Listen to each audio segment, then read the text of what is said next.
Well, howdy there, Internet people. It's Belle again, and welcome to The Roads with Belle. Today, we're going to talk about the roads to the Mayflower Compact and rugged individualism. The Mayflower Compact was really called the Agreement between the settlers of New Plymouth.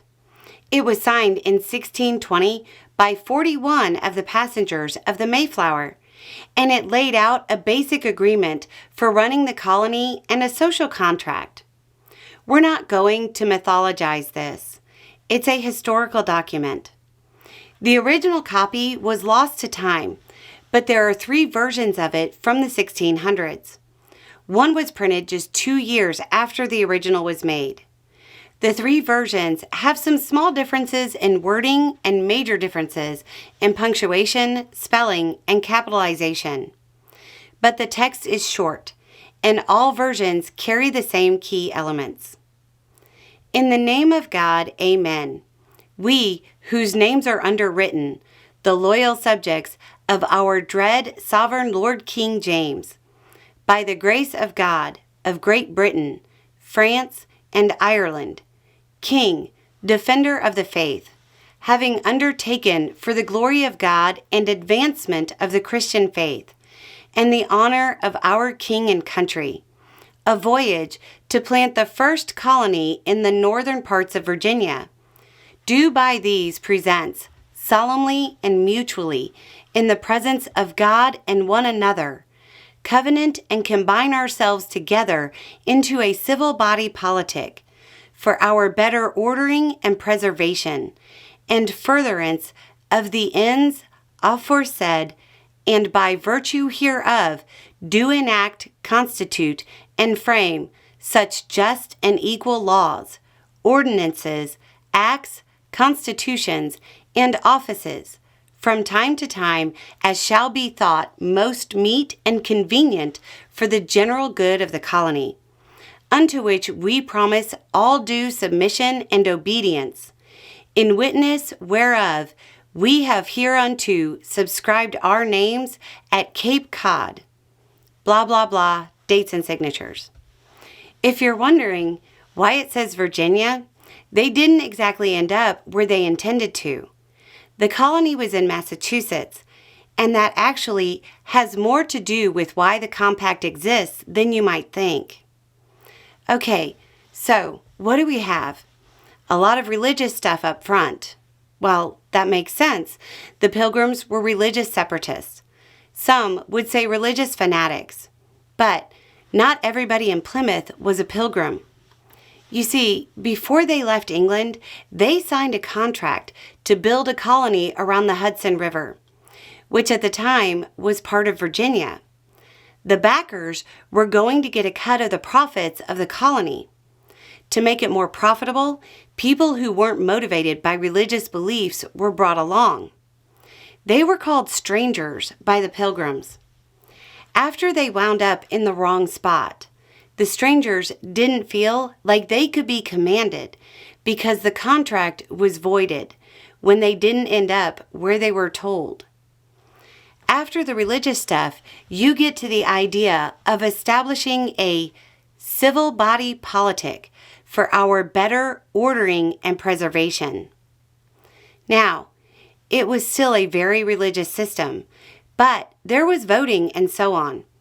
There was participation by people who were religiously motivated, so religion was core.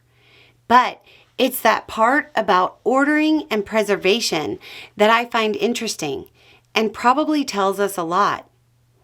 It goes on to tell us about just and equal laws, ordinances, acts, constitutions, and offices from time to time, as shall be thought most meet and convenient for the general good of the colony.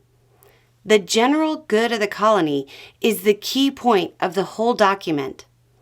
They banded together for preservation and the good of the colony. So much for the idea it was about rugged individualism. That's a myth. It always has been. It's American mythology, nothing more. Now that mythology gets used to convince people on the bottom that their betters have no need to provide services or do anything for the good of the colony. If you look at other periods in time that get pointed to as the origin of the rugged individualist American ideal, you'll find it was a myth then too. People point to the pioneers traveling west, but they didn't move as individuals. They moved in wagon trains. Wagon trains averaged between 10 and 30 families, and some had 200 wagons. The purpose of the large groups was because, like Mom said, there's safety in numbers. They banded together for mutual assistance. The rugged individualist ideal was a myth then too. It's simply not a thing. The United States was built on a lot of things, not all of them good. But the one thing that absolutely didn't build it was a rugged individualist out for themselves.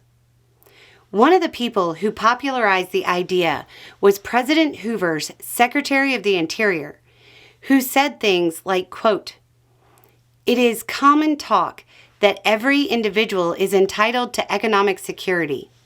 The only animals and birds I know that have economic security are those that have been domesticated."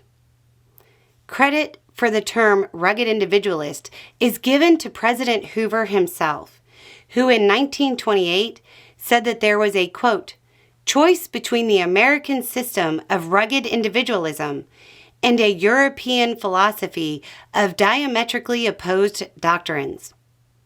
This is one of President Hoover's biggest legacies, except of course for the term Hooverville, which were the names of villages of shacks that sprang up during the Great Depression.